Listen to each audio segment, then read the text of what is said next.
Hello again, ladies and gentlemen. I'm Joe Hendy, the Android Authority app guy. Happy Google I/O, everyone. After the intro, we'll take a much closer look at Google Talk's replacement called Google Hangouts.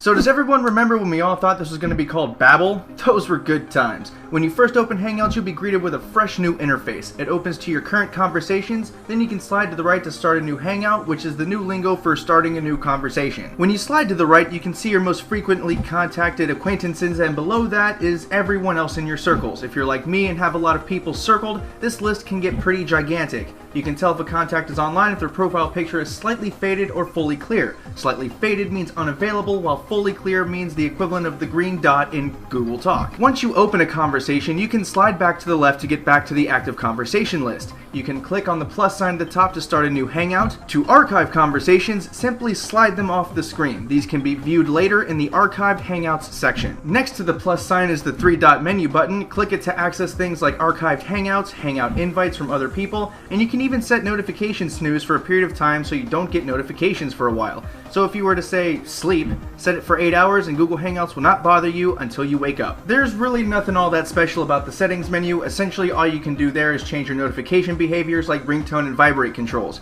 You can manage your blocked user list from there, and you can also set custom invites for your circles. Next, we'll move on to functionality. When you get right down to the meat and potatoes, this functions more or less like Google Talk did. You can have text conversations with people like before, or you can initiate video chats. The difference being that video chats are now Google Hangouts like on Google Plus instead of a video call on Google Talk. If you want some dessert with your meat and potatoes, Google has included some new functionality too. You can now have group chats. During testing, I was able to chat with most of the Android Authority on-air crew all in a single thread. This is way better than Google Talk, which didn't have this functionality at all. Also, it would be downright irresponsible to not mention the emojis. There are hundreds of them. There are smileys and animals and dog poo and dragons and little pictures of buildings. So many emojis, and definitely something to have a lot of fun with.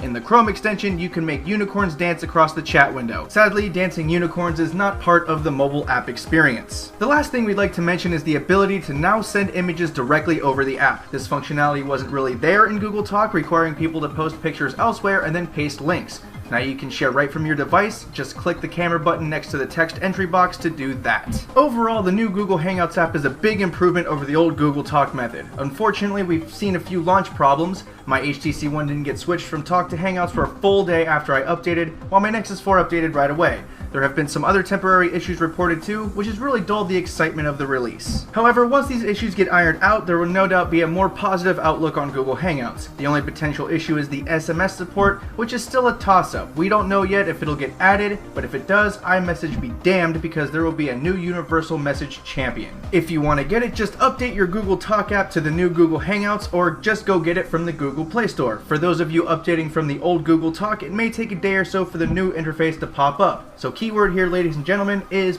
patience. Once again, I'm Joe Hendy, the Android Authority app guy. Feel free to subscribe to our YouTube channel and check out our social media links in the video description.